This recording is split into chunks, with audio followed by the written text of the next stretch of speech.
The age of social media, all it takes nowadays to spark up an online fight is to merely have an opinion.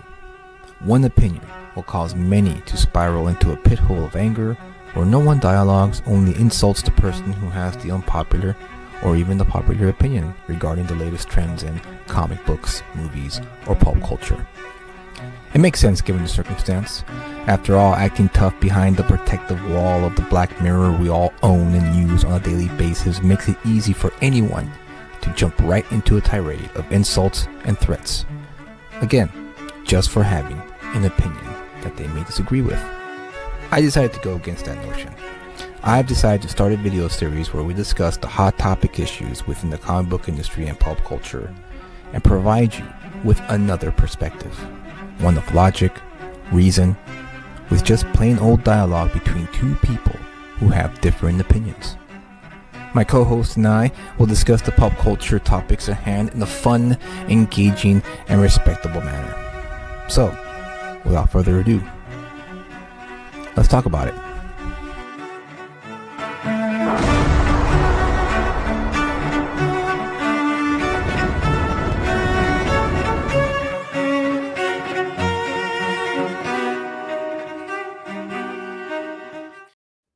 Hello and welcome back to another edition of Let's Talk About It. I'm your host, Julius Freeman, and with me as always is... Kyle, and also with us is... Ben. There you go. All right. Welcome back to the show, Ben. It's good to have you back. Thank you. It was kind of surprising. You hit me up a few months back saying, "Hey, man, I'm going to start this campaign, Cephas." And I was wondering if you would help, if you would help me launch it. And I was like, wow, dude, wow, I'm honored. I was so honored that you reached out to me to be part of the launch party of your campaign. So thank you for thinking of us. Yeah. Thank you for hosting me, man. I think of you as an internet friend, and right. Yeah. We have a lot of the same creative hopes and dreams, and I think we just get each other. Yeah, no, for sure. You and I are in the same boat. We're trying to get our dreams a reality by making comic books and trying to be the best and showcase our skills and talents. So yeah, I'm ready. I'm ready for Cephas. We read and review. You were with us for Is It Worth the Pickup? You sat with us. You heard us out. We read I think it was a 15-page preview, if I remember correctly. Something like. Yeah, it was 14 pages. It was 14 pages on Global Comics, and we dug what we saw. So now we're excited about the print run and the first issue. So it's going to be exciting. But we'll talk about that in the second half of the show. But before we get into the topic at hand, which is the Superman movie, Kyle, how was your week? What did you pick up? What did you read? Tell us. All right. Well, Superman it's on the rage right now. Everybody's talking about it. And of course, I had to jump on the bandwagon, get some Superman stuff. So I wanted to show you some of the things that I got. First thing was because of, San Diego Comic-Con in the distance, Dan Jurgens is going to be there. And so I wanted to pick up some cool Superman covers that he did. And one of the ones that I got that once I saw it, I knew I had to have it, was the Reign of Superman number 82, Cyborg Superman. Oh, nice, dude. Nice. Has the foil cover, not holographic, but just foil cover. Yeah. That is really nice. Cool. Yeah. I remember that issue. I remember seeing that. I remember seeing that issue on the stands. Yeah, it's shiny. Shiny, exactly. What's up, Justin? What's up, Corey? Second issue was because Guy Gardner is in the new movie. I had to pick up this has sort of become more of a not iconic cover per se, but I guess a noticeable cover whenever you see it, is Justice League number 5. This is the one with Guy Gardner on the cover. Oh, nice, dude. Very nice. This is one where I feel like I've seen around whenever somebody talks about Guy Gardner, especially because his bowl cut is very pronounced in this cover. So I had to pick it up because because I had to jump on the bandwagon because everybody's getting Guy Gardner stuff.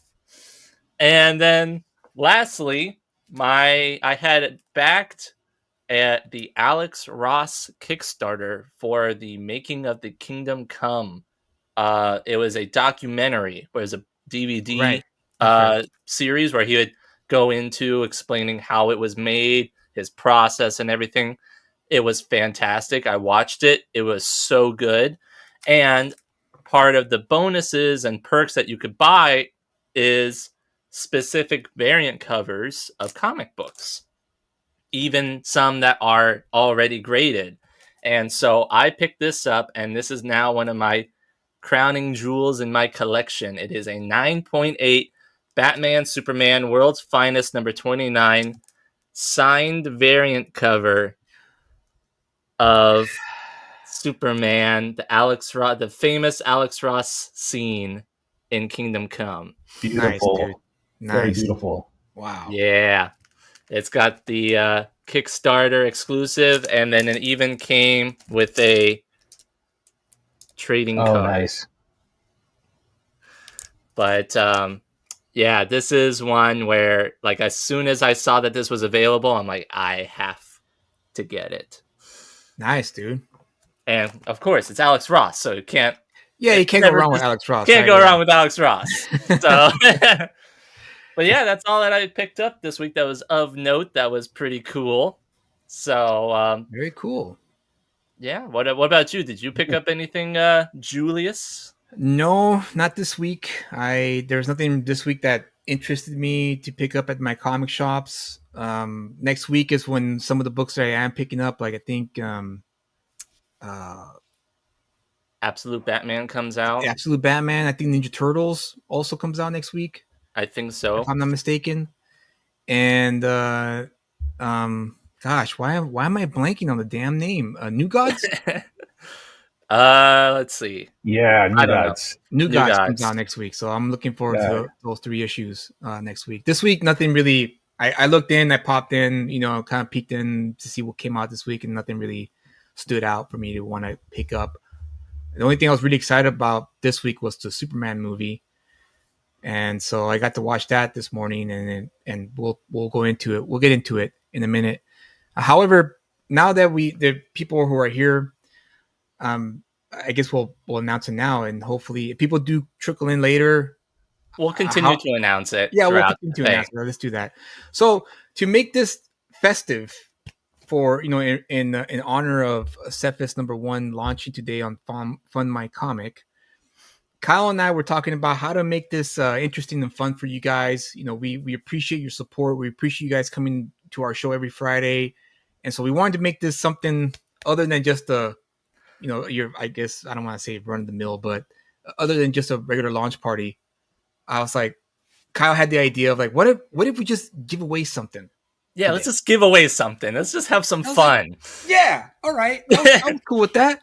And so, what do you want to give away? Because obviously, Cephas we can't give away because we don't have Cephas in our That's collection, right. So we're giving away the Alex Ross. No, just kidding. Oh, dude. I think our numbers will spike up if that was the case. I know. But no, what's up, instead Ray? we are giving away a few books. They're all going to be packaged together for one lucky winner. The first book that we are going to be giving away is Trinity. This was not a mini series, but it's a single issue, square bound issue, written by Matt Wagner and Dave Stewart. In addition, we're going to be giving the President Luthor #1, which is it's a pretty cool cover, Secret Files and Origins book.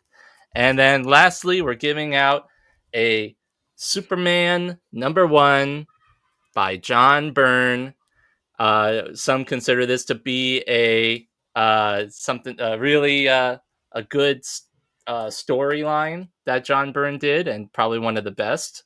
So yeah, we're going to be giving away all 3 of these books to one lucky winner. In Nice. honor of And the Superman and the campaign.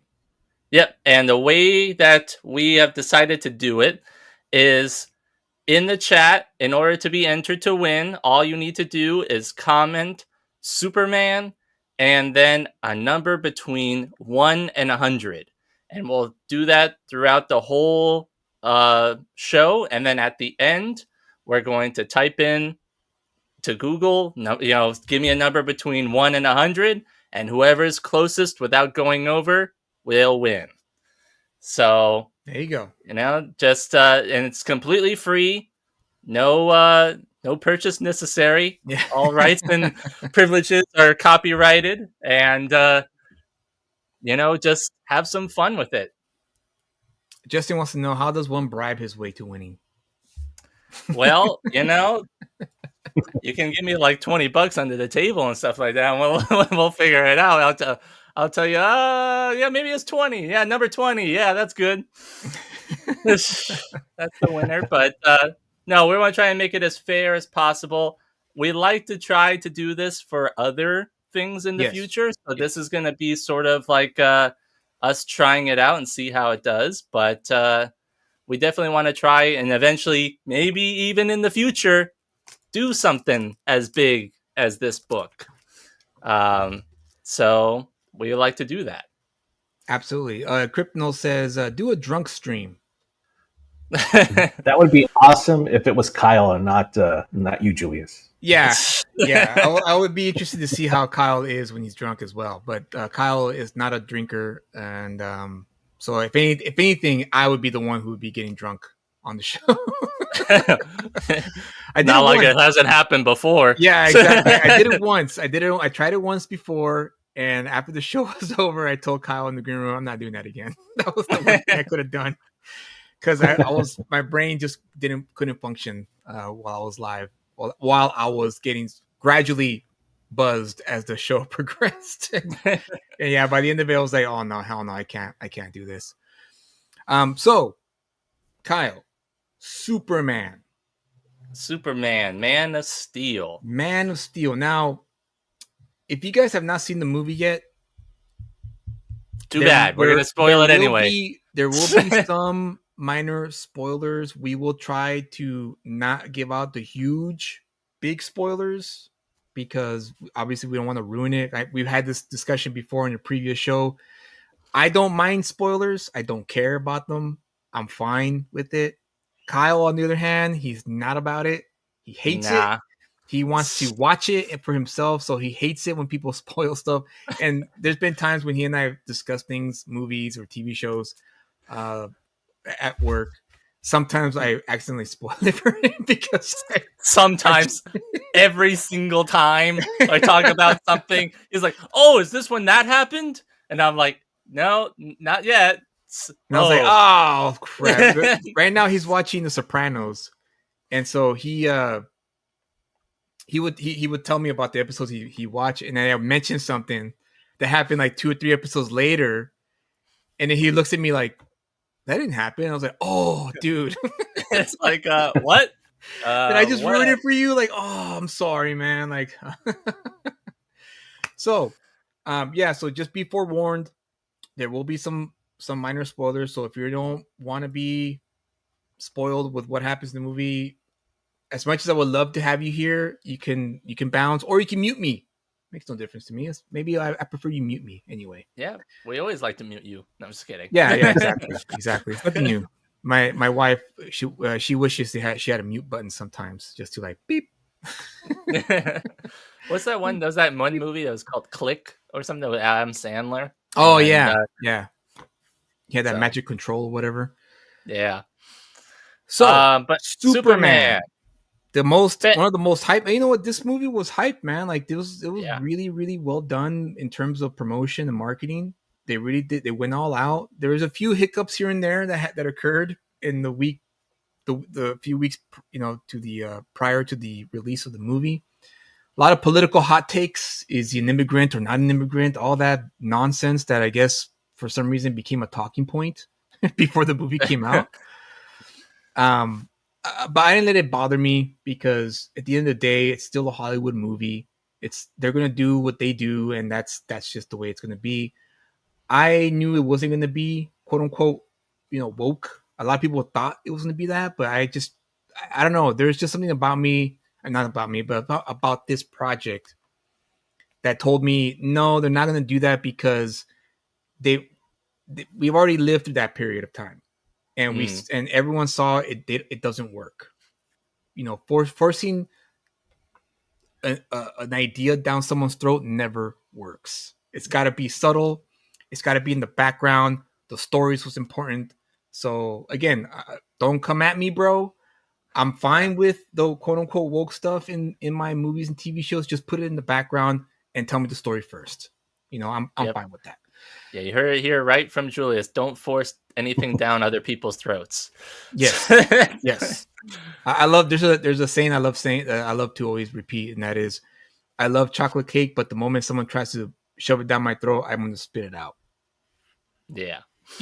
So I was a little hesitant about Superman before it came out. I was a little on the fence, Kyle, from our discussions, I should say. Yes. That I was on the fence. I was like, I don't know. I'm going to wait and see. And then the teaser came out. No, first it was the set pictures, and people were like, what the hell is this? And I was like, it's set pictures, guys. Like, relax. Like, it hasn't gone through the post-production yet. Relax. What are you talking about? That's the final design. We know the entire movie because of that one set photo. Yeah, exactly. And then the teaser came out, and you were not a fan of the teaser because it started off with him weak, and beaten up and all that stuff, which is fine. That was a fair observation of the trailer.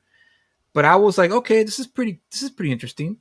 And then, of course, later on, we got the trailer and the clips and so on and so forth. By the last final trailer, I was sold. I wasn't hyped, but I was sold. You're like, I'm going to watch this movie. And so, Kyle, you watched it when did you watch the movie? So technically, I've seen it twice already. Technically, you saw it twice already. I mean, I did see it twice. So I saw it on Tuesday for the Amazon Prime early screening, right? And then I saw it last night again because my friend had an emergency that happened. Now, he was gonna watch it with me on Tuesday, and we were there, but then he had an emergency he had to go to. So then I still went and watched it because my friend, he had some emergency, so I still went and watched it, and then we went and saw it again last night. But I will say that overall, I enjoyed it. It was honestly a little bit better on the second viewing than it was for me on the first viewing. There was some things in the movie that I just personally I cannot get behind with the new direction that they did in this movie. Yeah. Some of the changes to things. Overall, though, it was definitely a pretty good start for the DC universe. Everybody in the movie, all the actors and everybody, gave it their best performances. I think there was some great chemistry between different actors, and we'll go into it. But they were doing the best of what they were given. And I think that's what it says about it. But now I want to hear from Ben. So you haven't watched it yet. Right. What is your thoughts going into it? Like, what have you heard and what you've seen the trailer and everything like that? I know you kind of said that you don't really have much expectations for it, but what is it that you're hoping to get out of the movie? Well, see, I grew up with the Christopher Reeve version of Superman. And so going into it, that's set in stone in my mind already. That's who Superman is to me. So going into it, I know I'm watching a James Gunn movie, Guardians of the Galaxy. So I'm expecting quirky humor. Mm-hmm. I'm expecting just outlandish stuff, not like the I don't want to say realistic, but it was just it wasn't as bombastic, I guess, the old Christopher Reeve movie. And so I'm kind of coming in, like, this movie's going to be very garish, just kind of loud, a lot of CGI stuff. That's what I'm expecting. Almost cartoony in a way, but with some drama and humor. Did you feel any kind of way for the movie? Were you hyped? Were you kind of like whatever about it? Did you even care at all, or what was your I guess your biggest takeaway from the trailers or the news that James Gunn was going to take over Superman? Right. As a fan, like I'm excited to see James Gunn's version of Superman. I'm ready for something different. Mm-hmm. Mm-hmm. I'm not expecting it to be good, different, just different. Right. Well, And it's so definitely my different. yeah, You're not expecting much. so my expectations are tempered. Okay, that's fair. That's a fair assessment of it. I will say that, David Cornsweet, who is playing Superman, is, I felt like, a lot in certain scenes, a lot closer to Christopher Reeve's Superman than Henry Cavill was. Mhm. So there's definitely, I think they did, like, again, with the casting and everybody, they did a pretty good job of getting everybody nailed down correctly, of like who everybody should be and their personalities and their chemistry in between each other. I think they did very well. Yeah, my overall thoughts of the movie, I really dug it. I really enjoyed it. There was a few things I missed because I took my 6-year-old to watch it with me, and there was a time when she had to go to the bathroom.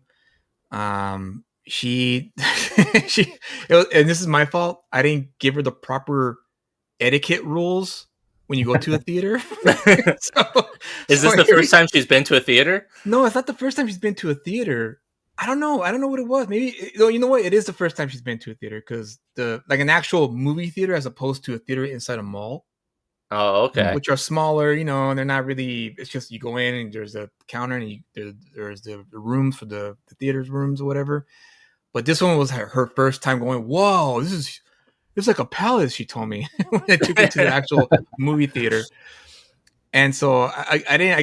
I guess I assumed she would know the proper etiquette, but nah, man. We got there. It was already in the middle of the trailers, and after every trailer, she spoke loudly. That one looks like it was pretty funny. I was like, hey, no. And then as the first maybe 20 minutes of the movie, she would do that. A scene would happen, and she'd be like, "Wow, that's pretty funny. That's pretty great." I was like, "Honey, you got to keep it down." So I'm sure nobody was caring though. I'm sure nobody was bothered by it. People around were fine because there were other kids there too, and so it wasn't a big deal. And the other kids were also talking aloud too, but you could hear the parents like shushing them. So it's like okay. So there's a few things I missed because I would get distracted from time to time because she would get restless a bit. She's a YouTube kid, so she's not accustomed to watching movies or TV shows. Where are the ads in between the movie? Exactly. When are we gonna break for an ad? Yeah, and you know what, Ray, that was my other mistake. I didn't have her go to the bathroom before the movie started, so that was my fault. I missed the part. Well, we'll talk about it. We'll talk about it when we talk about the movie. But yeah, overall, I dug it from beginning to end. There's a little few things here and there that I didn't really like either, but they were so minuscule it didn't really matter because the overall spectacle of the movie was on point for me. It did lack a little bit of the epic nature of Superman for me a bit. Not too much, but just it wasn't enough to ruin the movie. It was just like maybe he could have pushed it up a bit more to 11, for this movie. At least the Zack Snyder movie felt epic. Mm-hmm. That's something that's the positive thing I could give Man of Steel, is that if that felt epic to me when I watched it. This one kind of felt like a bit more grounded. However, it was still a big spectacle and I still enjoyed it. A lot of people, and I now watching it, I tend to agree with what they're saying. A lot of people online have been saying that basically if you watched the Superman animated show and the animated Justice League show, that basically the movie is like one big episode of one of those. That's what I heard too. I did not get that. I honestly really? Yeah. I didn't get that at all. Maybe it's because I went in there without, like you, Ben, without any high expectations. I went in it going, just gonna accept whatever I'm given because, I'm sure you being a creative yourself, Ben. We have to respect other people's creative choices. Right. Yeah. You have your Superman. I have my Superman. If I had the reins of writing Superman, I would write it differently from you, and so on and so forth, because everyone has their own interpretation of what a character should be, quote unquote, right? So I figured, okay, you know what? It's James Gunn. I know his movies are good. I know he's a good director and a good writer because Guardians of the Galaxy, those movies were highly successful. I actually did enjoy Suicide Squad Part 2, the one he wrote and directed. I haven't seen the TV show with John Cena yet, though. So I don't know. I can't speak on that one. However, I understood that he was going to still keep some of those flavor, those gun flavor jokes that he likes to have in his movies. We're going to be intact in some way, in some form or fashion, maybe a little lighter on the humor. So I was expecting just to be entertained. I was like, I'm not expecting anything high value. I just want a good Superman movie. That's all I want. Save the day, Superman, and I'm good. And it's like we as I always tell you, Kyle, I always use the wrestling analogy, right? Sometimes you just got to give the audience what they want. Yes. Sometimes, and I think that sometimes, not all the time, but sometimes you do. I will say that there is at times, because we see in the trailers and everybody like that, you have Guy Gardner and Mr. Terrific and, Crypto and Hawk Girl in the movie. When they start showing up, it kind of becomes less Superman movie and more Superman and Friends movie. You think so? I do. It's not saying that I didn't like the characters. I hunt like Guy Gardner, Nathan Fillion, 10 out of 10. Yeah, really perfect casting. Loved nice. him. Standout character. He's like one of the best. Same with Mr. Terrific. Loved him. Yeah, amazing. 10 out of 10. Hot Girl. It was a little. They didn't really do much with her to give her the chance. I mean, she was the pushed off to the side pretty much. Crypto, was great. I did like Crypto, but it's like they did have a bunch of them, and a lot of the time was spent with them, and not so much with Superman. You think so? I do. I think any amount. I think that there was enough screen time where it's like I kind of wish that Superman was doing these things that they were doing instead of just them. But he couldn't do those because he was captured at one point in the movie. Well, that's what I'm saying. It's like that's what, in my opinion, there's a scene where he gets captured, pretty much every Superman movie, and so that's what I was hoping for, like a fun and clever way that he is able to break out and also save the day. That's the reason why he's Superman. So I was hoping for him to do a bunch of these other things, and instead of just relying on the other characters. Wow, interesting. I did not. Again, I did not get that at all. I didn't feel that way either. I dug it. I dug all of it. And that's, maybe it's because I'm old enough now to know all these characters. And so I don't need an introduction. I don't need any kind of explanation as to who they are, And, Ben's Wi-Fi is not the greatest, Ollie. That's why he's not on camera. Where was I? lost my train of thought. Thank you, Ollie. You were saying. Thank you for breaking my train of thought. You were saying about how he has a need. You didn't feel that he had to have, all the other people come in and save the day.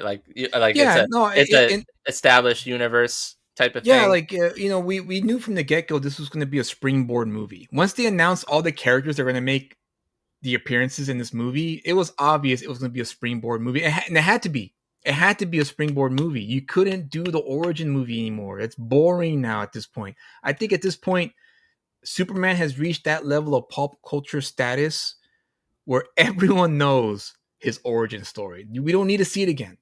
We don't. Well, I mean, they kind of did an origin story because they changed a little bit of it. No, an origin story is showing what happens in Krypton, and then the Jor-El.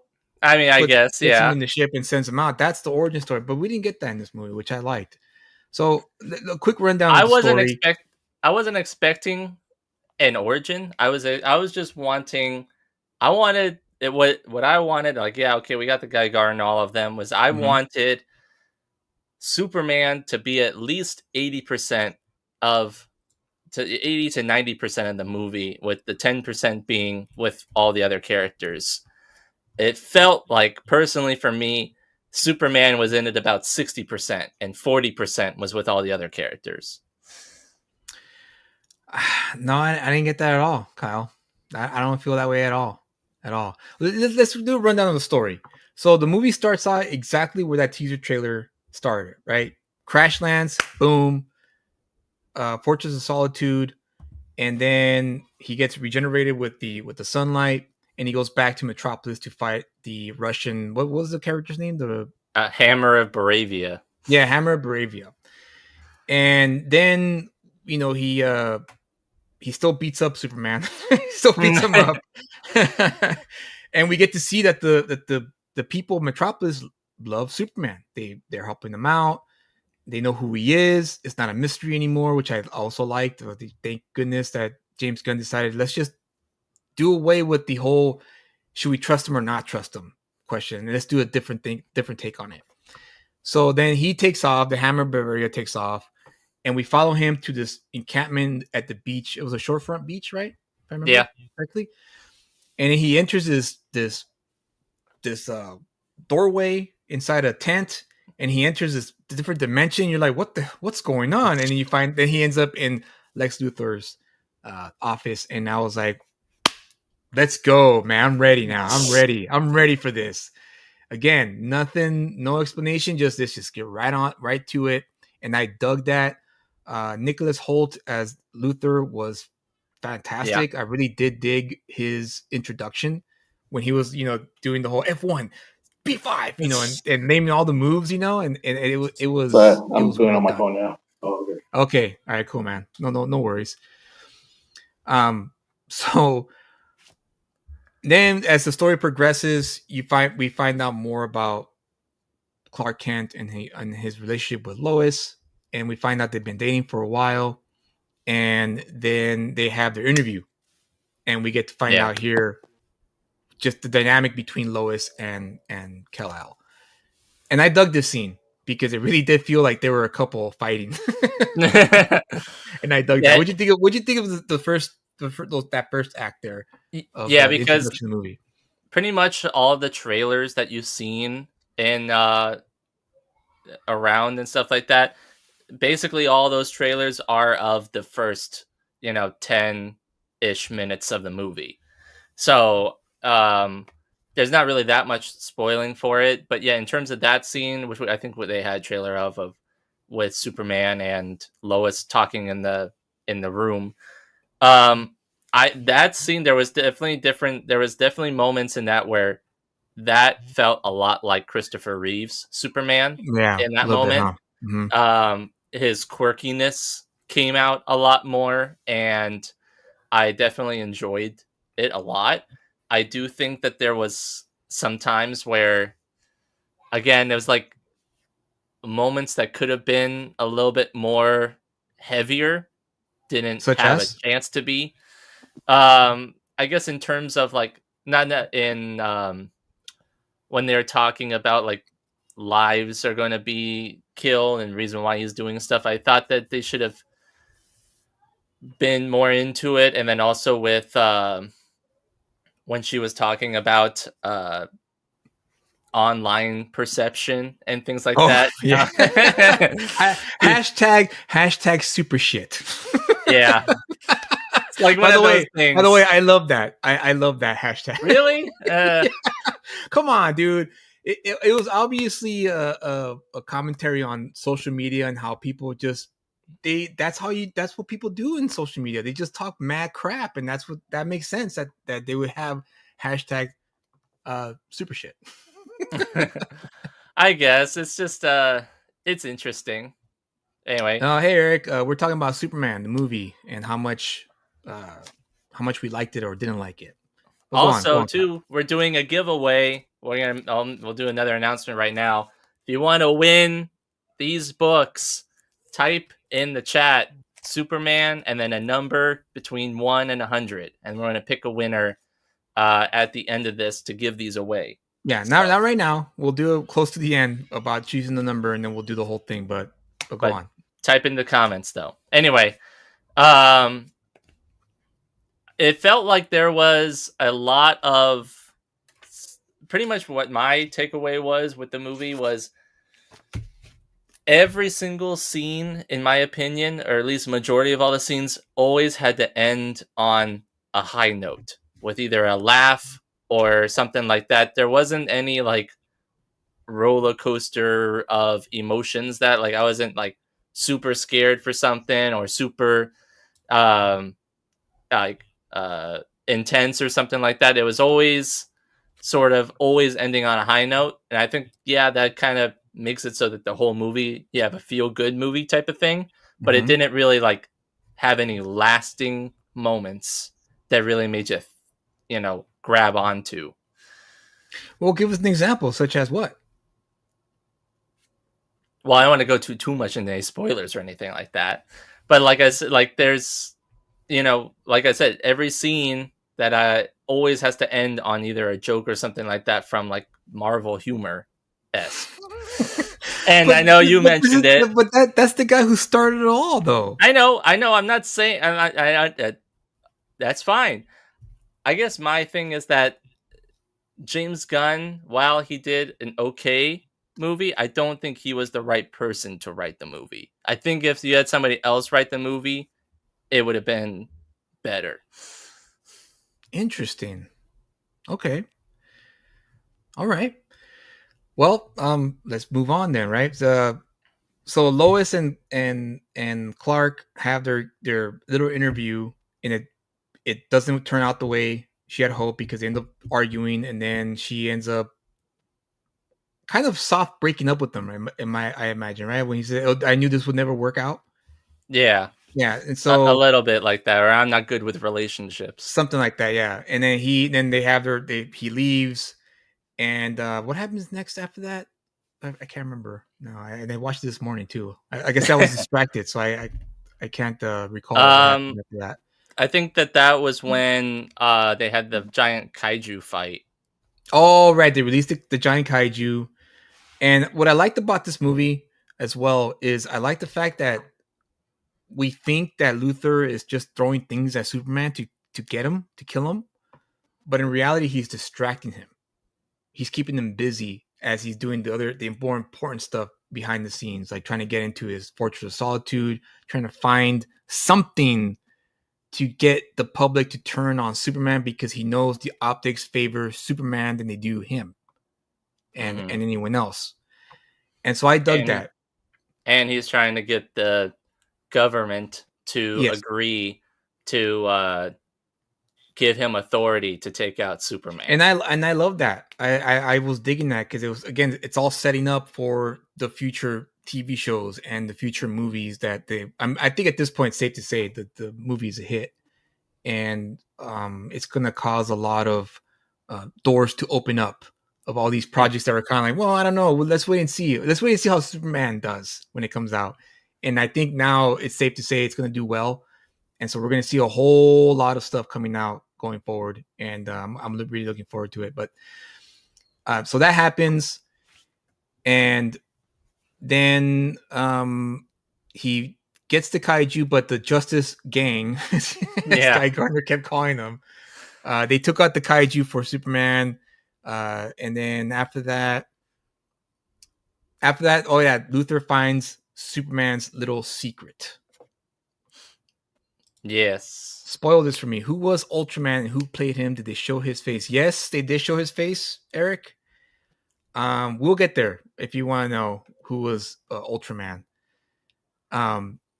So then after that, Luthor finds a secret that even Superman didn't even know, in the movie. In the movie, in the beginning, when he goes to the Fortress of Solitude, he replays his parents' message, the last message they gave him when they send him to Earth, right?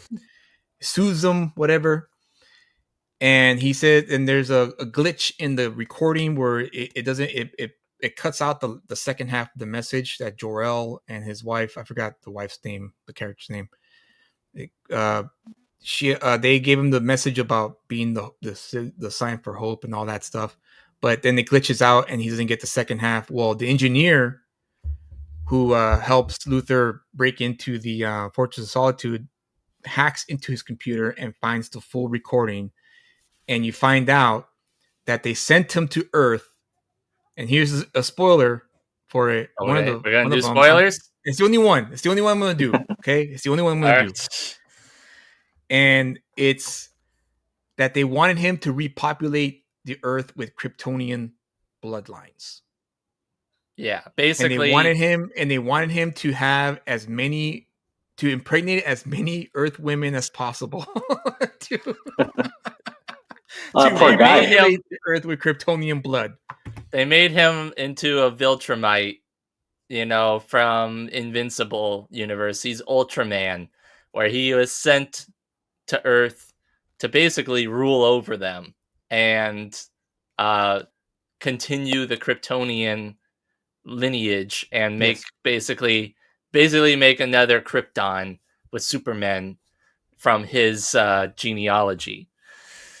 So this changes the tides. Now the optics turn in favor. Well, we're not going to discuss that now that we told about it. Okay. No, let's discuss it then. I'll tell you right off the bat. It didn't bother me. It didn't bother me. No, it didn't bother me. That's one thing that I completely disliked about the movie. That one. Why? Because it's not who Superman's character is.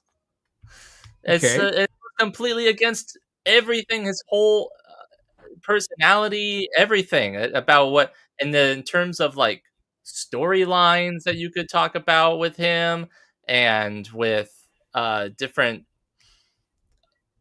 circumstances and everything like that. It's just that's something that didn't need to be changed, and they could have as easily reversed it, but they didn't. They wanted to go with it.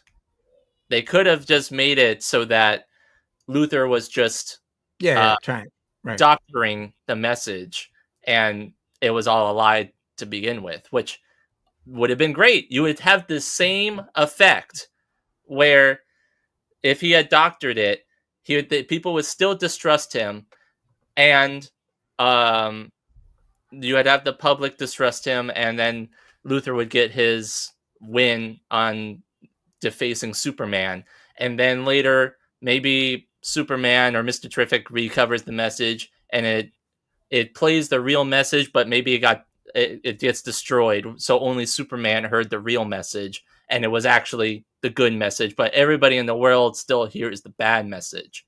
They could have done that. Yeah, I mean, you're right. They could have done that. However, for me, I liked it because, again, it's someone's creative choice.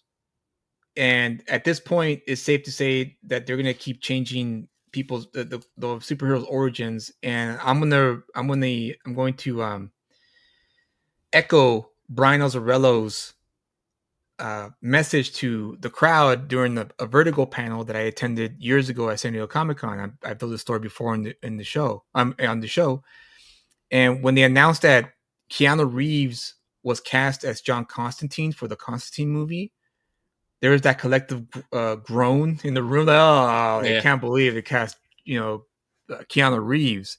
And this is during the time when Keanu Reeves was not popular like he is now with John Wick.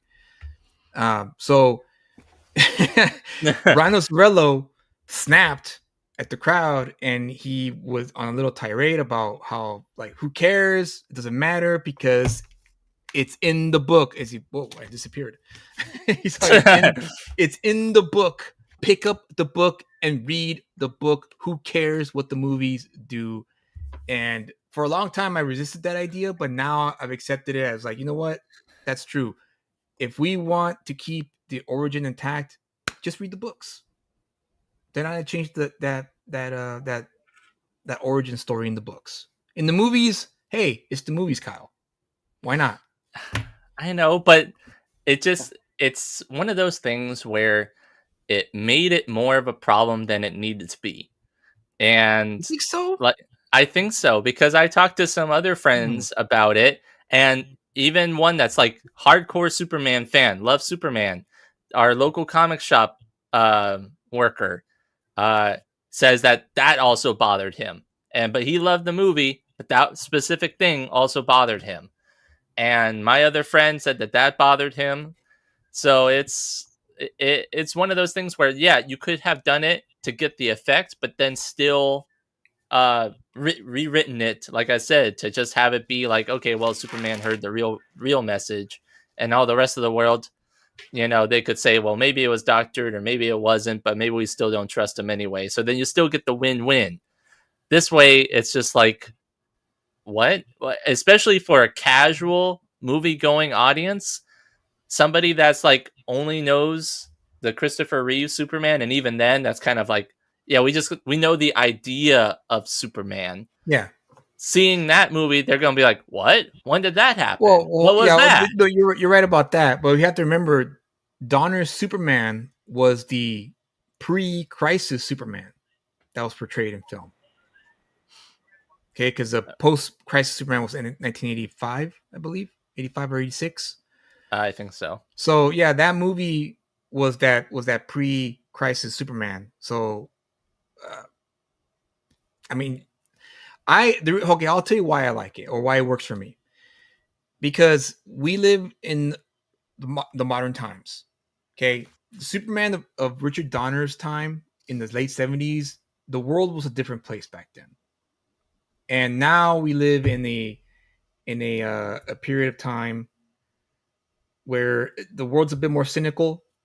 It's a bit more scientific driven, based. And so adding the wrinkle of, yeah, we want you to go over there and repopulate. That's kind of a scientific, because Krypton it's a scientific centered society. When you look at it, this fictional society, right? The civilization.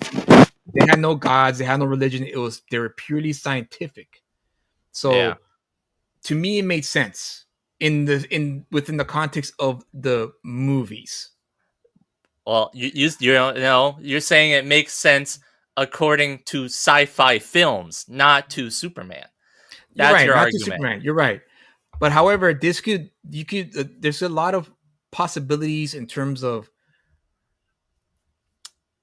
the clashes that may come, especially now. Now the biggest speculation is who's going to be cast as Batman, right, in the DCU with under James Gunn. Was Pedro Pascal? Can you imagine? At this point, it might as well. Pedro Pascal with the mustache under the cowl, Oh man. No. Eric says, what would bother me is if Superman went against the morals the Kents instilled in him and would repopulate the Earth with Kryptonians. Yeah, and that's the thing. That's another thing that made it work for me, is the fact that Superman went against it. He idealized his parents so much that when he found the truth, it was the first time he was like, whoa, then maybe my true parents aren't as idealistic or good as I thought they were. Which is why I liked the scene when he goes back to the farm. Yeah. When Lois takes him back to the farm, because it was for him to be reminded of, like, no, I'm human. I was born and raised here. So even though my biological parents told me I should do one thing, the fact is my Earth parents taught me another, helped me develop my own moral compass here on Earth. I'm going to do what my Earth parents raised me to do, and that is be good and be the symbol of hope. And that's why it worked for me within the context of the movie. And I get it, Kyle. I get it. However, I'm just saying too that you could still have that same emotion in that scene and everything like that, but then also still have it be the other way, reverse it at the end, and he could still understand, yeah, okay, my parents, yeah, they may my Kryptonian parents and my Earth parents both define, both help me in my life, and stuff like that. But I make my own decisions and stuff like that. And I understand that's the point of the his crisis of faith that he had. Yeah. But it just it doesn't work for granted, Superman. it wasn't the strongest, but it was enough to push it through. Because Man of Steel, the Zack Snyder Superman movies, say what you will about them, they were really heavy, and I could see that James Gunn was like, we can't go back to that. We got to keep things as light as possible, because that kind of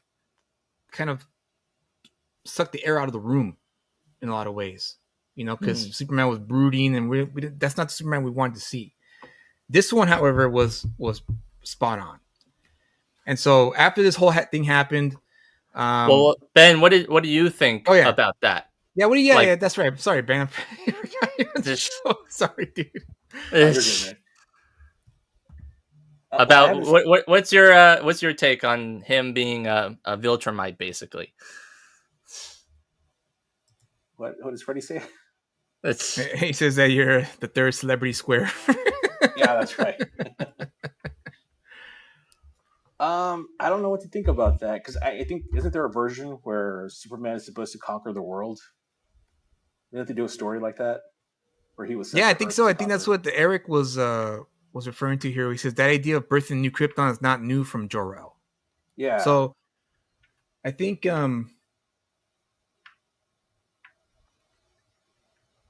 sorry. No, you're fine. Okay.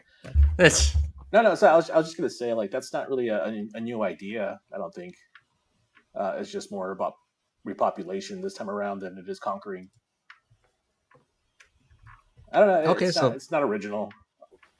But does it bother you as a Superman fan to have that, like, the invincible wrinkle of, like, it's basically a Viltrumite, essentially. What happened there? Yeah, I guess it is a little weird to see that in this new movie, in this new context, because you think of Superman having that moral compass, like you were talking about with the Kents and stuff, and I don't know, it's just kind of odd. I guess I'll see how I feel within the context of the whole film. Yeah. Wait, when you watch it. Yeah. Yeah, it's one of those things where, plus, like, we already got, that storyline, like you said, in the books, but then also just with Invincible, just, recently, Invincible's so popular as it is right now, it just seems like, and that kind of the point that I was trying to make earlier, is that it seems like it's an unnecessary change just for change's sake. Yeah. And it's sort of the same thing that I'm thinking of, like, with Fantastic Four coming out, with the Silver Surfer being a female instead of a male. It's like, it's almost just like change for change's sake. It's like, yeah, she can still be good in the movie. Yeah, they'll eventually, I'm assuming, gonna have the regular Silver Surfer in the eventually sometime. And I'm sure, like with this Superman movie, maybe they do reverse it in the future, and that it's not gonna be that way. Or maybe it's, it just seems like an unnecessary change just to make a point out of something that didn't really need to be there. Well, that's fair. I mean, but it didn't ruin the movie for you, in other words. Well, it dropped a point because of it for me. Okay. It was like, that was a big hiccup for me. Like, if they had not done that, if they had just left it alone and stuff like that, then it would be a lot better. But that was a little bit of a hang up for me. I see. Okay. Well, then, I know we're like, time flies, man. We're having fun. I've just realized that I know. Before we move on, I do have a question. I've been in and out with technical difficulties on my end. What are the stakes of the movie? Is it global? Is it just Metropolis, or is it personal for Superman? It's a little bit of everything, actually. All the above. Yeah, Okay. all the above. All the above. Ultraman. Yeah, Oh yeah, it's- Eric wants to know about Ultraman. I don't know. That's a big spoiler, dude. That's a big spoiler, man. It is a big spoiler. They do build it up a lot. It's to Pedro happen. Pascal, right? Yeah, it's Pedro Pascal. It's Pedro Pascal. Yeah. He That's just who has it that is. mustache. You know, in certain scenes, you see it go right through. Okay. All right. Eric is another guy who doesn't care about spoilers. So if you do care about spoilers, please mute me right now. Earmuffs. Earmuffs. Mute me. Mute the channel. Wherever you're listening to on the All right, headphones, on your computer, whatever. Hit the mute button right now. I'll give you 5 seconds. We'll do we can talk about it for 2 minutes. When it hits 8 o'clock, we'll come back and we'll just and we'll talk about it. We'll just count. I'll count to 5. 1, 2, 3, 4, 5. Okay. Mute me now or forever hold your peace. So Ultraman, there was a rumor that he supposedly was going to be Henry Cavill, which I think would have been fantastic if that was the case. It would have been really funny if it was. It would have been pretty great. But it wasn't Henry Cavill. It was actually a clone. It was a clone. And it was David Cornsweet. Yes. Yeah, he had long hair. Yeah, he kind of looked punk rock type. Yeah. He had long hair. Was he like the black costume Superman? What was that? Did he look like the black costume Superman? Yes, he did. Yeah, he had the curly hair. He had the long curly hair. So yes, awesome. Yeah. And so he, I'm assuming it's Bizarro. That's pretty much what they're kind of leaning towards. Because Luther did mention there's a line where he says, "Oh, he's exactly like you, but however, as you know, with clones, he's not really perfect, so he's really dumb." That's what he said. And he was a dumb, and basically the only thing that he can do is preset moves that Luther tells him to do. Yes. So like he was like downloaded with a whole bunch of like moves sets, and so Lex Luthor will say, "Okay, do this move now, do this move now, do this move," and then he just react. He's basically just like the avatar for Superman. I see. Yeah, or for Lex. He's the for Lex. So that's a spoiler. There. There. That's the signal for you to unmute the video if you're still on the show. But if they're muted, they won't know that. Okay. It's over. It's over. That's why I said when it hit 8 o'clock, then we would have, switched over. Literally was playing them like a video game. Yeah, pretty much, Eric. Pretty much. Honestly, guys, I'll give my final take before we move on to Cephas. It's worth it. I think this is a movie that's worth watching on the big screen. If you guys like IMAX, watch it in IMAX. It really is perfect for it. It's not the perfect movie, as Kyle said. There's a lot of problems with it. However, they're minuscule and they're not that big of a deal. Wow. Because overall, no, seriously, overall, the movie is fantastic. Mr. Terrific scene when he finds the secret base was phenomenal. I found myself just cheering on, like, yeah, dude, this was dope. It kind of reminded me of how I was introduced to Black Panther in Civil War. Because I knew of the character, right? I knew of Black Panther. I knew he was part of the Marvel universe in the comic books, but I didn't really care for the character until I saw that movie. Where I was like, dude, this is Black Panther. This guy's badass. And the same thing, and I knew of Mr. Terrific. I've seen the Justice League Unlimited cartoons, and I think he was on the CW show as well for the live action one. Yeah, and so I knew of the character as well. But James Gunn just did a fantastic job elevating him to a higher level of this is a cool character. He did a terrific job. Wink, wink. Yeah, I see what you did there. Question: Did Superman save Metamorpho's baby? Yes, he did. Yeah. And I like the way he did it too. I thought it was really well done. Yeah. No. It was a little goofy. Really, a little. Oh, come on, Kyle. Come on, man. It sounds like really? Kyle doesn't think the Superman movie was worth the pickup.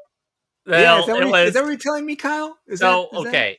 I put it as my overall thoughts is that it's a it's a good movie. I say it's a solid like B minus ish. You know, B I would say minus ish. B. I'd say B. Solid B. Okay, It's all right.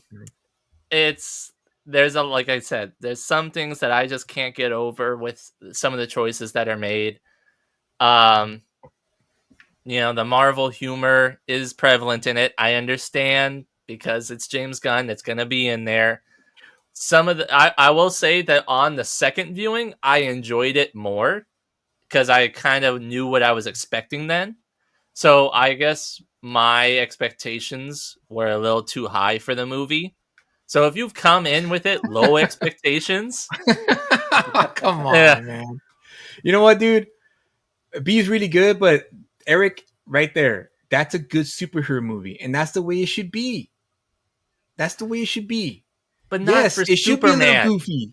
Not for Superman. Like, yeah, okay, you can have goofiness. It's fine with some goofiness. But I'm just saying, like, the whole movie was a little too goofy.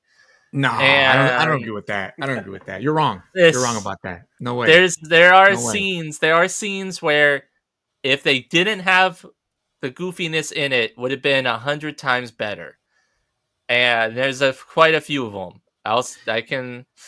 There's a few, but honestly, they were so small. It's like it didn't even matter. Yeah. Honestly, it didn't really matter, really. I'll say it's definitely. Excuse me for that Whoa, voice crack. It's definitely better than. Don't choke, hit hey, puberty. Kyle. Don't choke on your own words, Kyle. Yeah, it's definitely better than most of all of the recent Marvel movies. Like pretty much everything since Endgame, it's definitely way better than any of those. Deadpool, Wolverine. I'd say it's better than about Deadpool, Wolverine. Deadpool, Wolverine is just kind of just a whole bunch of cameos and stuff like that. This movie, again, I really enjoyed all the other characters. I enjoyed everybody, all their acting and all that stuff. It didn't seem like they were given enough to do, and they were doing the best with what they got. And I think if other writers came on and maybe helped clean up the script from James Gunn, it would have been a lot better. But overall, a good B movie. I'm gonna have to disagree with you on that one, man. Yeah, well, then you're gonna disagree with me. It's this was I would say this was a I would say A minus. A minus. A minus movie. Because like I said, it has some problems with it, but nothing too big of it. I went in there expecting like Eric, a superhero movie that revolved around Superman, and I wanted to see him save Superman, though. Yes, it was. Yes, it was, Kyle. It was about Superman. And I love the fact Clark Kent is in it for one scene. So what? What? The movie's not called Clark Kent. The movie's called but Superman. It's still Clark Kent is Superman. If you didn't know, yes, I do know that. But that's not why I went to watch a movie. Now, if I watch a show, then all right, I expect to see Clark Kent. But if I'm watching a movie, I expect to see more Superman than I do more Clark Kent. Especially in this day and age. 1978, whatever that year Richard Donner's movie came out, that's different. That was a different time. People really didn't. Superman was a pop culture icon at that point, but not as he is now. So at this point, in the post superhero movie age, just give me everything that you can give me with Superman, and James Gunn delivered tenfold, in my opinion. Yeah. And I'm happy with it, with the results. And yeah, exactly, Eric. He should be Superman 85% of the time. Absolutely. Okay. But He was only, in my opinion, Superman like 60% of the time. It was the rest of the 40% was taken up by Superman and friends. So I wanted to see Superman. I wanted to see Superman. We did see Superman. I wanted to see Superman do those things, not the Justice Gang doing those things. We had to see that. They had to establish that now. So that way later, they don't have to worry about it later. They could have it with just one scene. It would have been fine with them just having it with one scene. No, that's not. It wouldn't be enough. It wouldn't have been enough. No way. Oh, overall, okay. Let's just put it to bed. Let's put it to rest. All right. You still recommend it though? I still, yes, you can still definitely go and see. Like I said, it's a good B movie. It's one of those things where you have to like temper your expectations a bit on what you're gonna get. Okay, that's fair. That's fair. Now, if this movie had vampires, would it have been better? Well, I know. I mean, anything with vampires is better. So of course, I don't know how it would work if Superman became a vampire and he gets his powers from the sun. I think he'd probably die immediately. That's true. Here, Eric has a great comment here. I understand Kyle's point, but I like seeing other heroes in Superman's comics as a supporting cast. Thank you, Eric. See, Eric gets it. Eric gets it. Kyle. Again, I didn't like that. It's not like I didn't like them in there. It's just that I wanted more of Superman. Okay, that's fair. And that's the segue to Cephas #1, which is why I asked about vampires. Yes. Oh, there you go. Eric says he would get his power from the moon. Oh, hey, yeah, I guess that would work. There you go. So, Cephas #1. Copyright that. Make a Superman variant vampire that gets his powers from the moon. Ben, when Superman goes into public domain in a few years, you should definitely have him on Cephas. Done. So, Cephas #1. Also, too. Sorry, just to also remind anybody, if you want to win some Superman books, type in the chat Superman and a number between 1 and 100. We're gonna pick a winner to win some Superman books for free. You don't have to do anything. Just comment and put a number between 1 and 100. There you have it. So, now let's talk about what we're really here for. Cephas #1 is currently live on Fund My Comic. We, Kyle and I read this a few months back. We read a 14-page preview on Global Comics. Ben was nice enough to provide us a copy of it, and we read it, and we dug it. So, Ben, let us know. Talk to us about this project and what you're offering to people who backed the project. Yeah, so first of all, the first 50 backers are going to get a free trading card. By artist Fabrizio Ayalo. Oh, nice. Oh, Fabrizio. Yeah, I know Fabrizio. He drew you a card, huh? Yep. He sure did. Ah, that's awesome, dude. Yeah, so let me tell you what the book's about. The book is about Cephas. He is a vampire who gets betrayed by his coven, and they leave him out to burn in the sun. He somehow survives, and he goes and buries himself. And when he comes back to life about a year later, his skin, being burned by the sun, has become like rock hard. Kind of like his namesake, because Cephas means rock. Ah, okay. Yeah. So that's why he's named Cephas. So then he goes on a little revenge tour, right? He's seeking the vampire that turned him into a vampire. And along the way in this book, he's going to come across a young boy who is being hunted by some werewolves, and they mark him so that he can be one of them. And so he wants to spare the boy from the type of lifestyle that he's had. So he fights against the werewolves. I see. Okay. Oh, is this the card right here? Yeah, that's the card right there. All right, guys. So the first 50 backers of this campaign will receive a free card. Yeah, free trading card. Free trading card. I love everything free, man. Yeah, he ain't lying. So you have I see here that you have a stretch goals. 100 backers. Second card will be unlocked. Yeah. And the artist will be real nice. So tell us more about this project. Is this project already done and ready to go, or you still have some time to produce the book and fulfill it and all and whatnot? Walk us through that process. Yeah, so it's about 80% done. I'm waiting on the last 6 pages, and we should be done probably around October. Okay, nice. All right, right around the Yeah, corner. right. But I did push off the delivery date to January because like I still have to color those pages and then Right. get them lettered, and like it was gonna land probably around December, and I didn't want to start shipping in December because that's like the busiest time for mail. Yeah, no, for sure. And the rates are high during that Yeah, time too. True. yeah, and I didn't want anybody's packages getting lost or misshipped or Right. anything.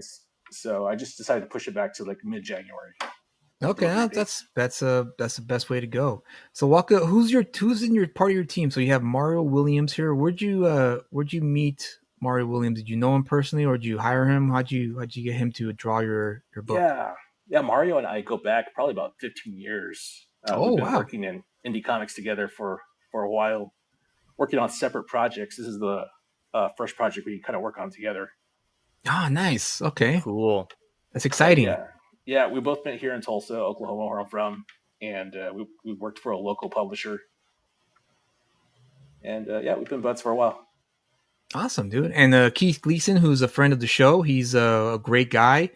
I've been on his show a few times. He's had me on his indie comics relay show, which I do enjoy, and I highly recommend you guys check out his channel and subscribe to it because he does do good work.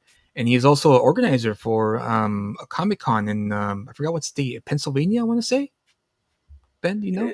I don't remember what state it in. I think you're right though. Yeah, and he organizes it and he puts it together. So he's a busy man. So it's crazy that you got him to letter your book. Yeah, Uh, Keith is a talented letterer. He's got his own yeah. books like Mighty Mascots, which is a fun book for kids. If you got kids out there, little Yes. ones. Mm-hmm. Absolutely. And how'd you get him to join in on this project? Was it something that you guys talked about, or you just straight up just hired him because you knew he was a good letterer? Yeah, I knew he was a good letterer because I seen his work, and I saw that he was looking for gigs, and I was like, hey man, I got a project for you. So, and he's done great work. Awesome. And who's this Ben Soto guy? Should we know about Yeah, him? who's Who that? is this loser? I'm Tagalong guy. A tag along guy. Now, Yeah, remind us again, what prompted you to want to write this story? What was it that made you? Because as a writer myself, I sometimes inspiration comes at you like a lightning, in the bottle. It just one day you just boom, it comes to you. Or sometimes it's a gradual thing where I start out with a sentence, or maybe I write down an idea, and then as time progresses, it starts to slowly grow. So walk us through that process to why Cephas did you want to get this story out? yeah. So Cephas is a character I created when I was like 17 years old. You know, when you're a kid and you create all these characters. Yeah, yeah, Um, yeah. and so I created this whole universe of vampires and monsters, and he was just kind of in the back of my mind. And probably about 3 years ago or so, I was doing my Tricks and Treats anthology series, and Mario reached out. And he's like, "Hey man, whenever you get a story for me, let me know because I want to draw." I was like, "All right." So I created this 14-page story. I thought about Cephas because I was like, what can I give Mario? Because he is a superhero type artist, but that Okay. is also in the vein of something creepy. So I thought of Cephas, and yeah, he killed it. He did these first 14 pages that you guys read, and he did a great job. I agreed. I was really impressed with the paneling, the story structure. It read well, and I was wondering where's the rest of it because I want to Yeah, know what happens. After this, after the 14 pages. So I'm happy to see that you're pushing through, you're getting it out, and I think a lot of people, a lot of fans and readers are going to really be impressed with Mario's artwork here because it really is good. yeah. This Yeah. image specifically right here Yeah, that you're showing got a lot of reaction online. So yeah, Yeah. we're happy to it's a bring it to the great people. splash. It really is a great Yeah, splash. yeah, yeah. I love it. And is this issue that is available right now, is this going to be like a part one and then we'll get part two in another campaign, or will the story kind of wrap up in this issue? Now this is going to be part 1 of 4. Part 1 of 4. Okay. Yeah, it'll be a 4-issue miniseries. Look at that. Yeah, I love That's that. pretty cool. Dude, look at that, man. And you already have everything all lined up for the other 3 issues. Are you like you got the story all down? You know what you're gonna do and all the fun stuff that you're gonna implement. Yeah, I've got the first 4 issues all plotted out, and yeah, I just need to script out the next issue. Nice. Now, is this a revenge tale, or what kind of story are you gonna tell here with these 4? It's issues? a bit of a redemption story, really. It starts off as a revenge tale, and it kind of is like that's his mission. He wants revenge, right? But at the same time, it's almost cathartic for him to save this kid from the werewolves, and it goes different places. But I think ultimately it's a redemption story. Okay, cool. Those are always great. I'm a sucker for redemption stories, especially when they're it involves vampires. So I'm curious to see how you're gonna pull this one off. Yeah, but I'm excited for this one. Everybody really loves vampires too. Yeah. Yeah, I really gotta say, I think this is Mario's best work. Like that splash with those with the werewolves at the bottom. Like I love that. Dude, I mean, not just the splash page, but this panel. I mean, this splash here. Yeah, that's fantastic stuff right here. And then also this. I mean, the werewolves, the wolf scene here. This one right here it's just absolutely on point. Yeah, you get those. Put that on the shirt. Yeah, dude, absolutely, man. You can do so much with this image here. Stickers, shirts, doesn't matter. It's really really cool. Have you thought about doing stuff like that for like maybe the next campaign, doing like shirts and stickers and things? Yeah, I want to see how it's going to be received. You know, I don't want to make merchandise for something that's not going to go anywhere. You know, but if there's a great reception for it, I will definitely put some money into it. Okay. Yeah, because I think that would be definitely pretty cool to get some of that stuff. Now, why did you choose Fund My Comic and not Kickstarter or Indiegogo? Fund My Comic is a great place for indie creators like ourselves because you get more of the money back. I think their take is only 1%. What? Yeah. Versus really? Yeah. Whoa! He just blew his mind right there. No, because we know. I mean, I'm sure you know this, Ben. Kyle, you may not know, but Indiegogo takes a nice chunk. Yeah. From the funds you raise when they provide you the funds you raise for your campaign. I think it's about what is it like 5% or something like that? I think that's like 5. Yeah, it's like 5%, and I think what's Kickstarter at? I don't know where Kickstarter is at. I think Kickstarter might be the same, maybe a little bit more to cover. But 1%, wow, okay. Well, keep going. I'm curious now. Yeah. So they're really indie comic friendly, and they help to promote you as well. Like if you're on Twitter and you're like tagging them on stuff, they'll share it and they'll post it out there, help get the word out.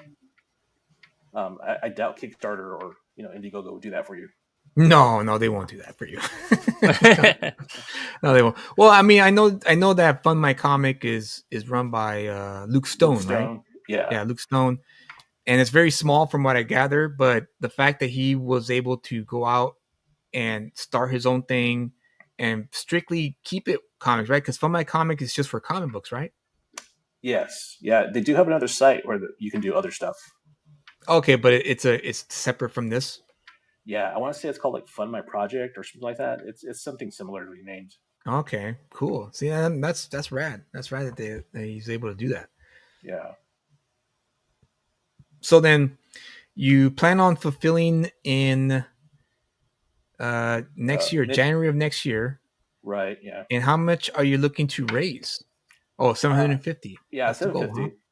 Yeah. Not bad.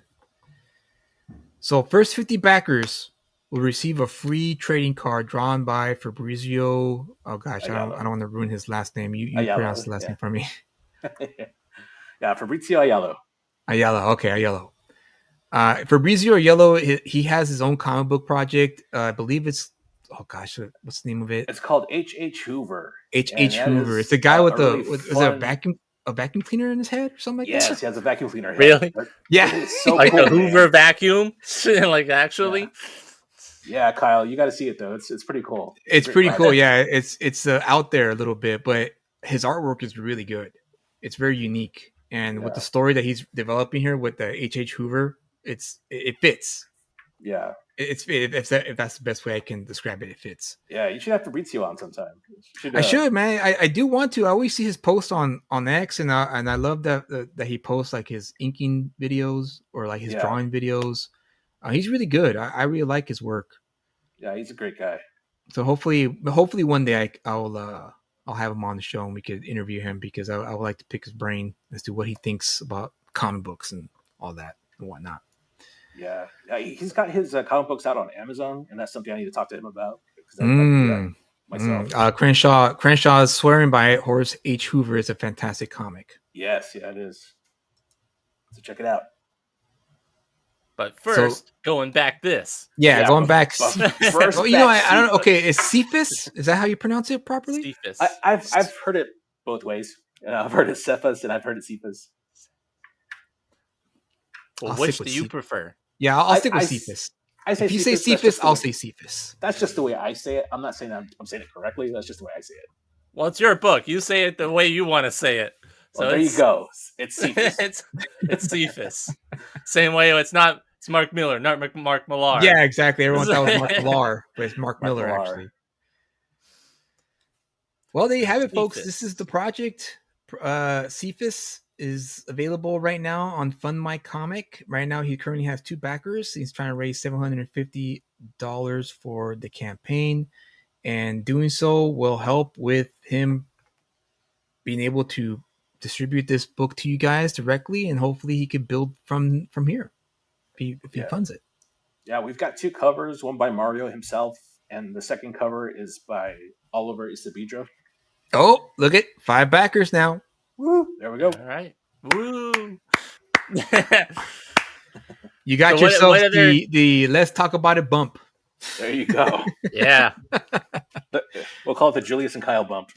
Yeah. Shout out to Bancroft for the term, the bump. I'm going to turn my camera on for a second and see if I'm coming through. But this is... No, dude, you're not coming through. No? Okay. No. All right. Try again, because you're going to show something? You're going to show us something? Yeah, I was going to try and show the holofoil, but... Oh, you already have a... I have a sample, yeah. Oh, nice, dude. Yeah, we'll try it. I want to see it. Because I saw it here. But of course, it's not the same as you're there. Oh, here we go. There you go. I'm here. Okay. Julius, blow him up. Yeah. Oh, there you go. Oh, dude, nice. Look at that beauty. Okay. Wow. Yeah. It's a little pixelated, but we get the idea. We get the gist of it, though. But it's still cool. I mean, that's a rad cover. What's the name of the Oliver Isabedra is the artist of that cover. There you go. And so then do you have that with a few of the other options? Is that its own option, or is that included with some of the other covers that you can get? Yeah, so I've got one where you can get it by itself, or you can get it with either cover A or cover B, or you can get all 3 covers. And there's a little bit of a discount as you collect more covers. Mm. Oh, okay, good. Here we go. There it is, right here. That's actually pretty good, getting all of them for that price, considering that. $50 I've seen other campaigns. It's a little much. See. But it looks like it's some cool stuff. I'm definitely gonna go and back it as well.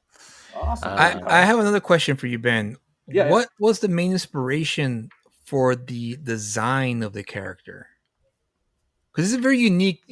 I mean, the whole burnt skin is not obviously unique, but I'm talking about the old get up. What was it that really, I guess, influenced that? Was that all you, or did you like kind of pick from other sources that you grew up that influenced you in some way? Yeah, that was all me. Like in my head when I created him when I was a kid, he was like this ancient person. He wasn't like in our modern times, and so I wanted him to have like ancient kind of garbs and just body wrapping, like they were trying to heal him, but it didn't work. and that design just kind of stuck. So it's just it's Okay. just something I came up with. Nice, dude. Nice. Yeah, it's a cool design. I really like the design, especially the purple robe around them, and of course the bandages all wrappings. around his body. Yeah, it's cool. And also, any significance of the belt here? Yeah, you'll learn about his belt and his weapons. And I want to say it's issue 3. Okay, nice. Okay. Nice. Yeah, he's got these ulu knives that he's holding there. Oh, okay, Yeah. right there. Yeah. Yeah, and It kinda- they're silver. Go ahead.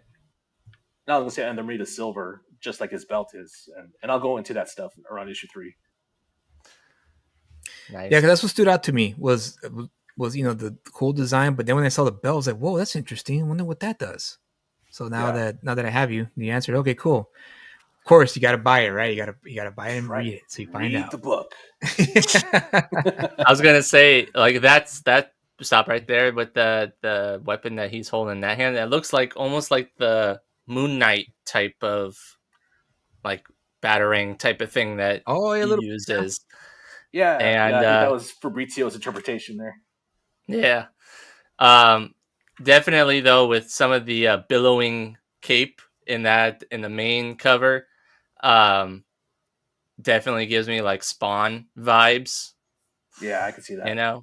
With the big old cape around there. So I think it's pretty cool. You get some combinations of some famous superheroes and comic books. Yeah, and also it's also a fantastic cover too. I mean the foreground here of the gargoyle head, and then this is him when he gets burned, right? Right. Yeah. And then the werewolves on the roof here of this house, and the stars back there. It's really well done. This artist, Issa Bedro, did a fantastic job with this cover. Yeah, he did. And this one too. Let's not discount this one. The first one too. This one here. No, yeah, it's graphically eye catching. Yeah. The hand that gets the silhouette of the moon. Yeah. Well, there you have it, guys. This is it. Cephas #1, created by Ben Soto, drawn by, let's give the shout out to the artists involved. Mario Williams, the artist. Keith Gleason is the letterer. And of course, Ben, yourself, you are the writer and colorist. So Mario, I assume, inks his own stuff too? Yes, he does. He's a digital artist. Oh, nice. Okay, nice. Even better. So he works a lot fast, huh? He does. Yeah. Well, that's rad, dude. Well, I'm really excited for you. I hope this does well, because there is I believe there is a renaissance coming with indie comics, and I think there's going to be a major change in the next few months regarding the quality of books that are going to start coming out in these campaigns, these crowdfunding campaigns. And the future is bright for indie comics. It's just a matter of hustling, right? Doing the family thing and all that. So if you hustle, I think now going forward is the more you hustle, the more books you'll be able to sell on your website. And of course, take advantage of your local Comic Cons, big and small.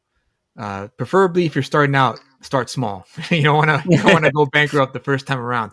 Start small, build up your brand, get people aware of your stuff, and it'll end up working out in the end. Yeah, definitely.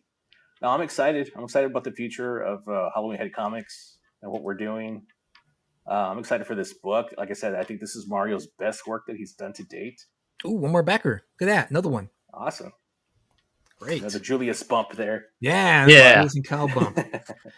But also, I don't say this like I'm being braggadocious or anything. I think this is my best color work too. Hey, you know what? Nothing wrong with that, Ben. You should be proud of your work. So you colored all this then?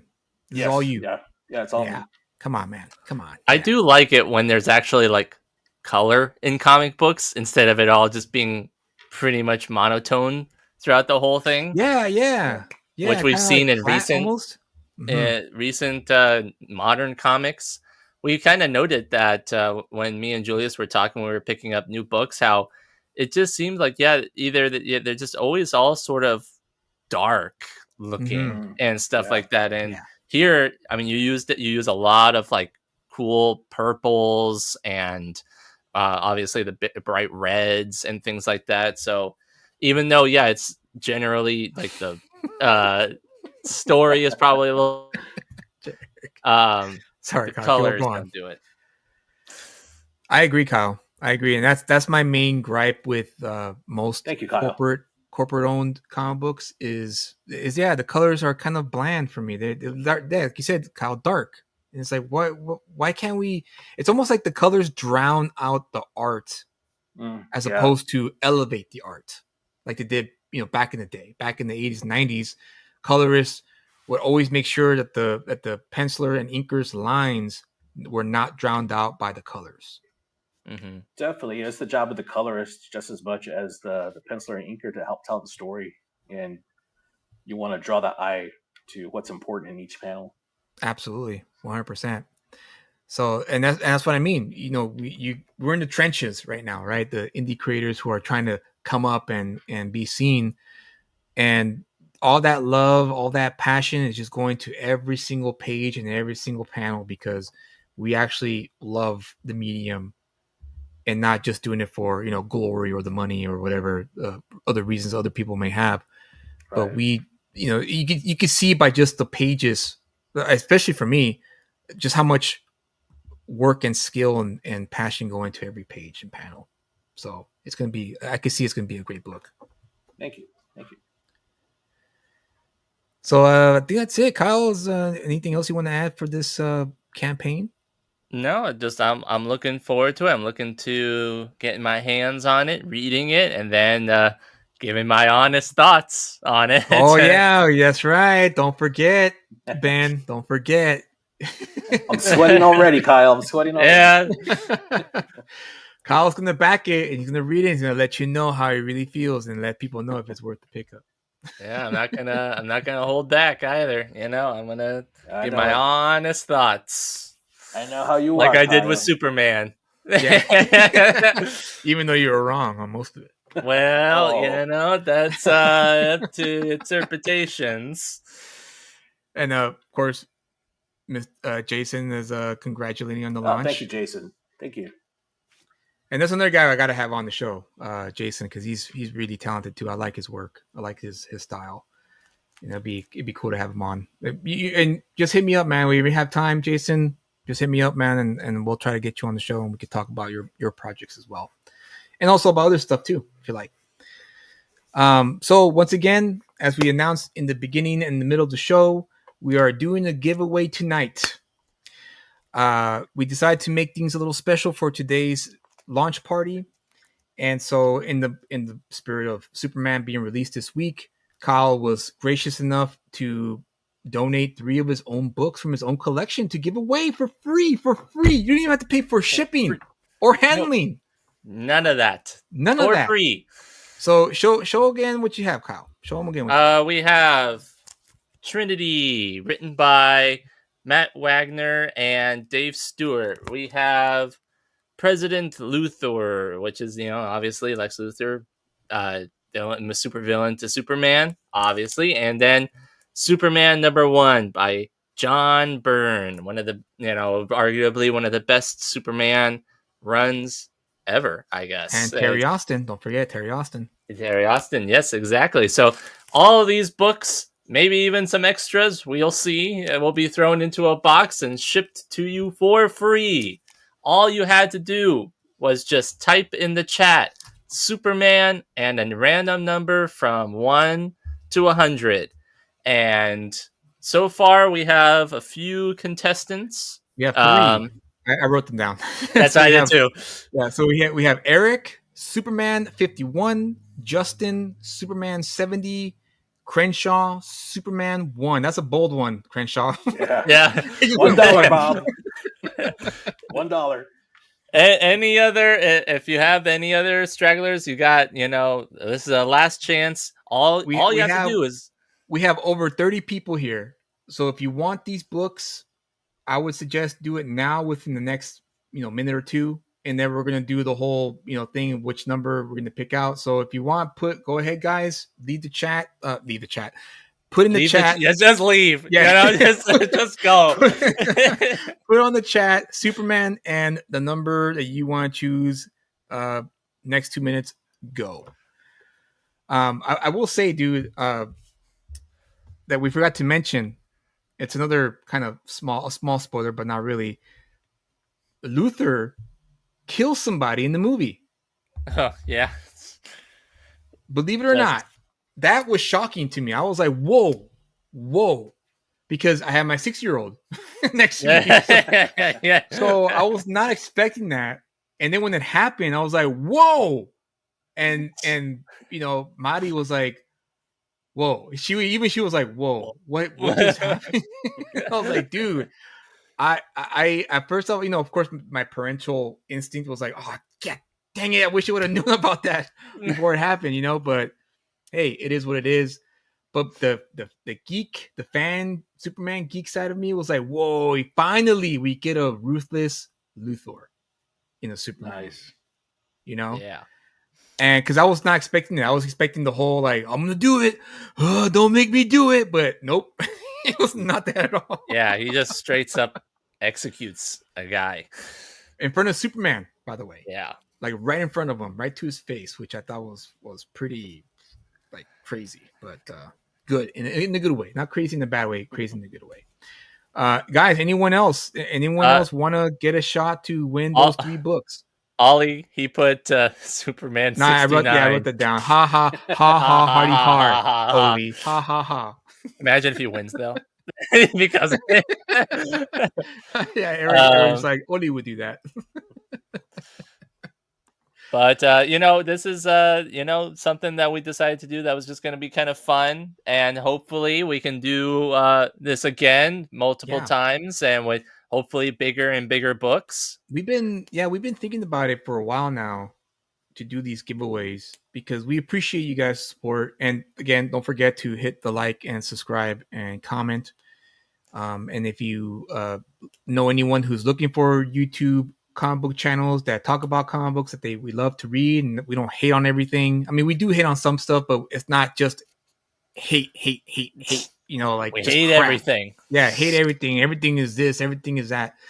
No, we are fans of the genre. We love the genre. We love talking comics and pop culture and movies and TV shows. And we have our criticisms, sure, as Kyle had today. You know, and I totally disagree with them, but we're still cool. We're still gonna be friends. We're still gonna get along. No, it's we're just not that friends we disagree. anymore. I don't want to talk to you. I'm not going to be part of the show anymore. This is the last show, guys. Bye. You know, after this, I'm done. He's retiring. Yes. It's all right. I'll just replace it with AI, a real AI this time around. Oh, there you go. Yeah. But yeah, that's what we want to do. So we want to give back. We want to start to give back a little bit to the people who come on the show, and because that's what it's all about. We like to share comics. We like to talk comics, and why not give away from time to time? Yeah, you know, show our appreciation. So it looks like no takers? one. I guess no other takers. No other takers that want those 3 books. They're too much dollar bin books for you guys. I mean, hey, you know, you're saving some by getting them. I mean, this is mainly just to be for fun, guys. You know, you really don't have to put too much effort into it. Again, like we said, this show is just about having fun. We just want to do something a little simple and some fun for you guys. And, you know, we love chatting with you. So we wanted to give at least something back. So, anyway, let's look at that. You got another backer. Nice. Sweet. There you go. Another bump. Another bump. Glad to be of service. And again, another thing that I would like to say may not be popular, but you know, I don't really like to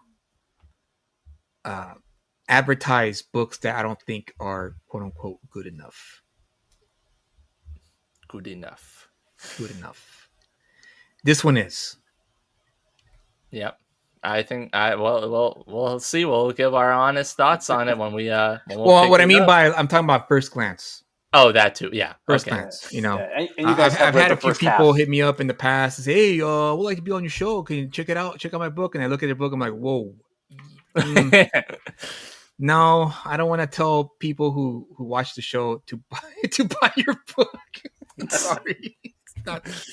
Sorry, no. And then they block me. It's all right. At Yep. the Lonerton. It's okay. Just better shows that that than selling crap, Yeah. Okay, so I guess that's it. All right, Kyle? just them 4. Yeah, just them 4. So we have Eric for 51, Justin 70, Crenshaw 1, Oli 69. 69, dude. So whoever gets it closest without going over is going to be the winner. Do you want to pull up the? Yeah, hold on. Let me add to the stage here. Hold on. Give me a second. Well, we're figuring it out right now. We're gonna put it up on screen.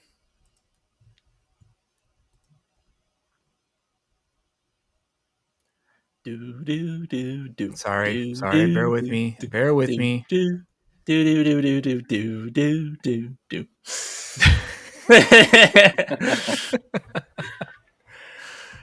Okay, here we go. All right. Moment of truth here. Between 1 and 100. 3. Wow. 3. So it looks like Crenshaw, dude, was the winner. Dude, he with went 1. for the lowest number possible. Got it.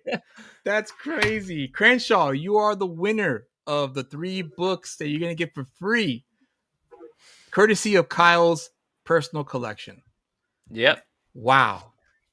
I was not expecting that. I know. Like I was thinking of like some other number, but like it's literally just like 3. Yeah, dude. I was expecting. Yeah, exactly, Crenshaw. Exactly. How close was that? Wow. I was not expecting that. I was wondering. It's rigged. They're right on the spot, but like pretty much. Yeah, man. What are the odds? All right. Well, congratulations, Crenshaw, for the 3 issues. So Crenshaw, go ahead and private message me on Instagram so that way I can get your shipping information and then we'll send the books out to you. Do you follow Crenshaw on Instagram? I don't know. I might. Okay, well, that handle underneath you is your handle for Instagram, right? It's my Instagram handle. So you want to go ahead and send me a private message and then I'll get those books out to you. All right, there you go. Awesome. There you have it. So anyway, congratulations. Have some fun. To wrap things up here, we talked about Superman, whether we liked it, we didn't like it. Julius gave it a, what was it? It was an A-. A-. I gave it a solid B. Ben hasn't watched it yet. He's going to watch it soon, and I'm sure he's going to just go right exactly with what I thought about and didn't think about what he was thinking about. I'll let you guys know next week. All right, cool. Let's do that. We talked about what we liked about Superman, what we didn't like about Superman. We talked about, obviously, now Ben, congratulations on launching his new campaign. Yes. His book called Cephas. If you haven't already, the link is in the chat. Check it out. Go ahead and it's a great story. We're going to, obviously, it has great art, and Ben, of course, is the writer of it. So definitely check it out.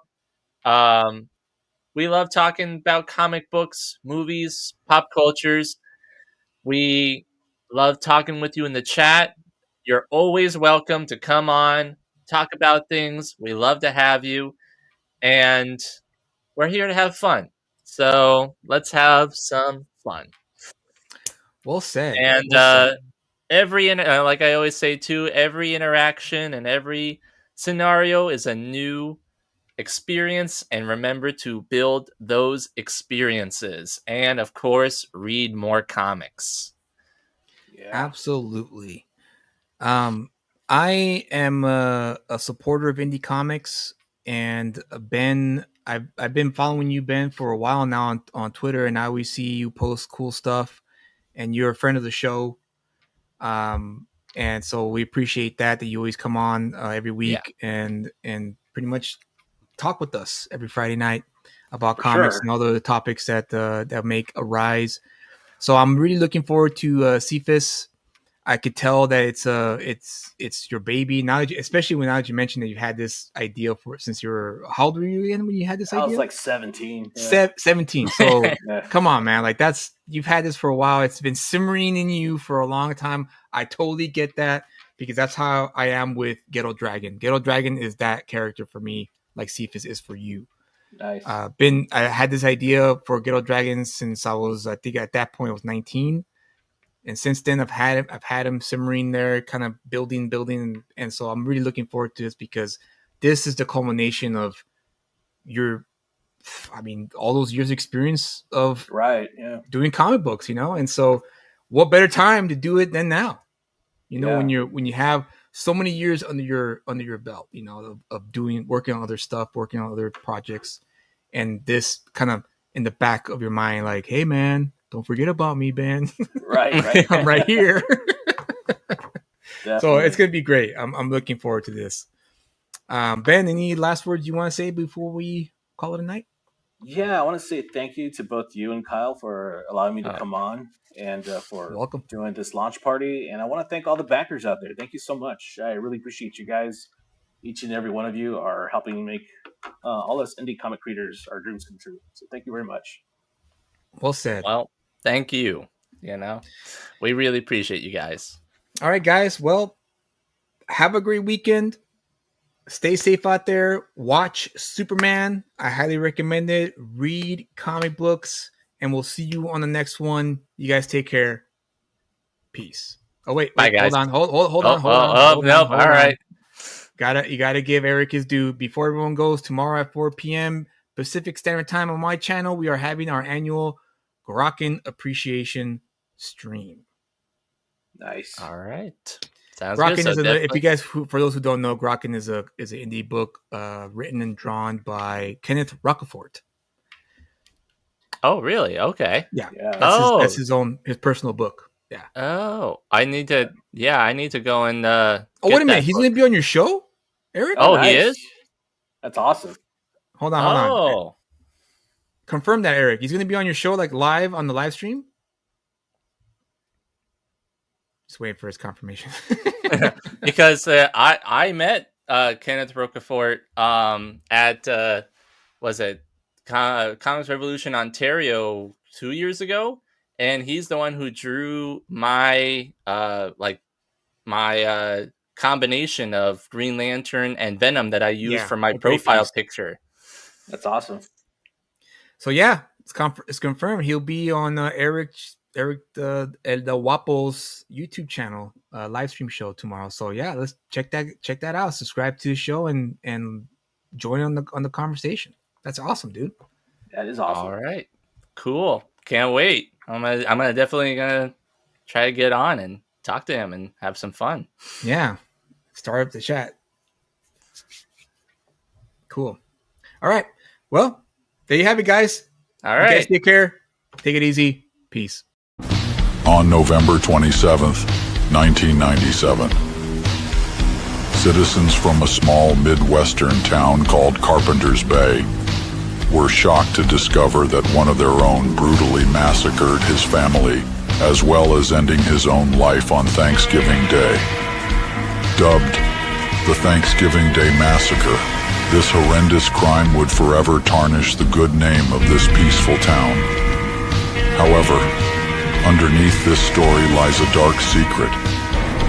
A secret involving a government cover-up to hide the real story of what happened that fateful day. As the old saying goes, truth is stranger than fiction. Asset 13, The Last Thanksgiving, written by Julius Freeman, art by Greg Warrenchak, available on Global Comics. Evil has a new holiday.